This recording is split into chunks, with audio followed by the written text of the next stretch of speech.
the invasion of Iraq was likely to increase the threat of terror, exactly as it has done. Every intelligence agency predicted this. Every strategic analyst did it. Yeah. And that demonstrates their priorities. The priority is to control dependent society and major military bases right at the heart of the oil-producing region. They've just demonstrated it by the invasion of Iraq. So what's the debate about? If we were allowed to think what sane people take for granted, we wouldn't even be paying attention to the 9/11 hearings.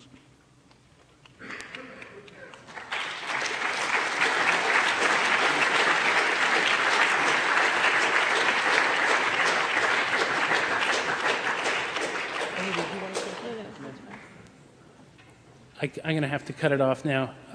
I would like to end with one question, please, for Professor Chomsky. In an interview a few years ago with the publication The Weekly Alibi, you said, and I quote, "You can do good things with the Internet. The question is whether it will still be possible to do good things after it falls totally into the hands of private power."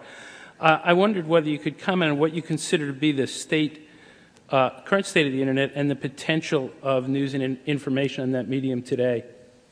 Well, briefly, the Internet, like almost the entire economy, the whole new economy, was developed in the state sector.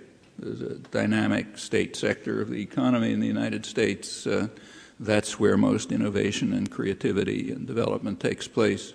It's a perfect device because it socializes the risk, it socializes the cost, and if anything comes out, you hand it over to private power. That's called free enterprise. The Internet is a good example. It was in the state sector for about 30 years. It was handed over to private power around 1995 in some manner that nobody's been able to unearth yet. It was just done. And it's led to changes.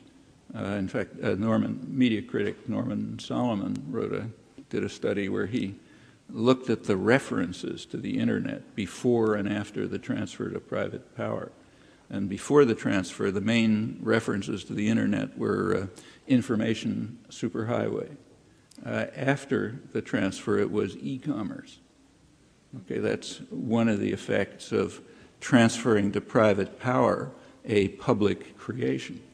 Now, ever since then, there's been a struggle, and it goes on, as to whether the Internet is going to be a free and open system or whether there will be ways to control it so as to divert people away from what they might be interested in and into the directions that the corporations that own it and fund it want them to go in. So if you look something up, you want to find something, I don't know, whatever it is, first you have to wade your way through a pile of ads that are coming and, don't go down the path they're trying to take you through and so on and so forth. These are all, that's part of the struggle. You know what you're looking for, you can still find it. But there are, of course, going to be efforts made to make it harder and harder. On the other hand, there's a struggle to keep it more and more open. And it's like other parts of the media. It's a terrain of struggle. How it turns out depends on what people like you do about it. Speaking of the Internet, I hope you all sign up for the Daily Digest of Democracy Now! So you can get all the news alerts and headlines every day and the stories that we're working on.